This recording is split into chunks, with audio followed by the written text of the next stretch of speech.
বিভিন্ন জেলায় পূজা মণ্ডপগুলোর কাজও শেষ, চলছে শেষ পর্যায়ে রঙের কাজ। পুলিশ প্রশাসন সূত্রে জানা গেছে, পূজা মণ্ডপে নিরাপত্তা ব্যবস্থা জোরদার করা হয়েছে।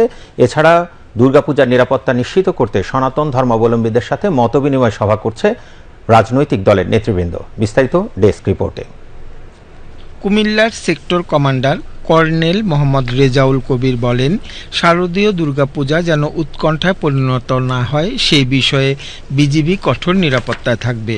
কুমিল্লায় এবার সীমান্ত এলাকাগুলোতে ১২২টি পূজা মণ্ডপে ৮২ প্লাটুন বিজিবি নিরাপত্তা দিতে নিয়োজিত থাকবে।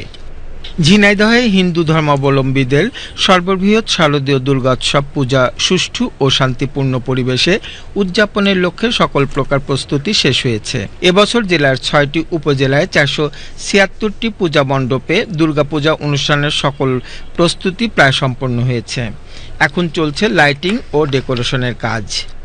জয়পুরহাটে শারদীয় দুর্গোৎসব উপলক্ষে সনাতন ধর্মের ২০০ অসহায় দুস্থ মহিলাদের মাঝে শাড়ি বিতরণ করা হয়েছে। গতকাল বিকেলে স্থানীয় বারোয়ারি মন্দির চত্বরে এসব অনুদানের শাড়ি বিতরণ করেন জেলা প্রশাসক মহিউদ্দিন জাহাঙ্গীর। হিন্দু ধর্মাবলম্বীদের শারদীয় দুর্গাপূজা উৎসব উপলক্ষে বাংলাদেশ পুলিশের ঢাকা রেঞ্জের অতিরিক্ত ডিআইজি পদে পদোন্নতিপ্রাপ্ত মোহাম্মদ সারোয়ার হোসেন এবং রাজবাড়ী জেলা পুলিশ সুপার মোসাম্মদ শামীমা পারভিন রাজবাড়ী পৌর এলাকার বিভিন্ন পূজা মণ্ডপ পরিদর্শন করেন।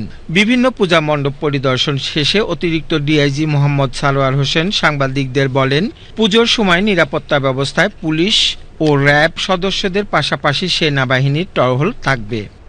সারা দেশের ন্যায় রাজশাহীতেও দুয়ারে কড়া নাড়ছে সনাতন ধর্মাবলম্বীদের বৃহৎ উৎসব শারদীয় দুর্গাপূজা। ৯ অক্টোবর থেকে ঢাক বাজিয়ে শুরু হবে দুর্গোৎসব। রাজশাহী মহানগরী সহ জেলায় এবার ৪৯৮টি পূজা মণ্ডপে শারদীয় দুর্গোৎসব অনুষ্ঠিত হবে।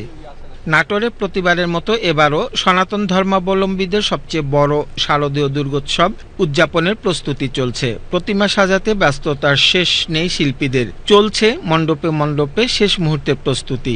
জেলার ৭টি উপজেলায় ৩৫১টি পূজা মণ্ডপে দুর্গোৎসব অনুষ্ঠিত হবে।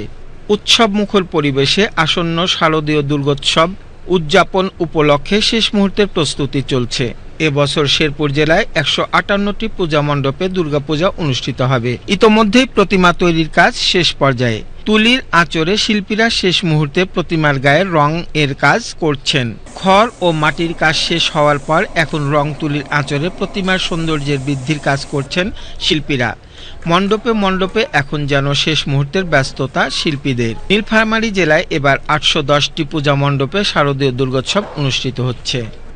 শারদীয় দুর্গাপূজা উপলক্ষে সেনাবাহিনীর খাগড়াছড়ি সদর জোনের পক্ষ থেকে শুভেচ্ছা উপহার বিতরণ করা হয়েছে। শনিবার জোনের আওতাধীন 18টি পূজা মণ্ডপের জন্য উদযাপন কমিটির হাতে এসব উপহার প্রদান করা হয়। চুয়াডাঙ্গায় শেষ মুহূর্তে ব্যস্ত সময় পার করছেন প্রতিমা তৈরির শিল্পীরা। শিল্পীর রং তুলির আঁচড়ে মুহূর্তে হয়ে উঠছে দেবীর রূপের সৌন্দর্য বৃদ্ধি। চলছে শেষ মুহূর্তের রঙের কাজ। আর কয়েকদিন পর ষষ্ঠীর মধ্য দিয়ে শুরু হবে মূল আনুষ্ঠানিকতা। ইতোমধ্যে জেলার 4টি উপজেলায় ১০২টি পূজা মণ্ডপে প্রতিমা তৈরির কাজ শেষের দিকে। এবার মহাষষ্ঠীর মধ্য দিয়ে দোলনায় চড়ে দুর্গার আগমন ঘটবে এবং বিদায় নেবে ঘোড়ায় চড়ে। Khaled Masud, desk report, Bangladesh television.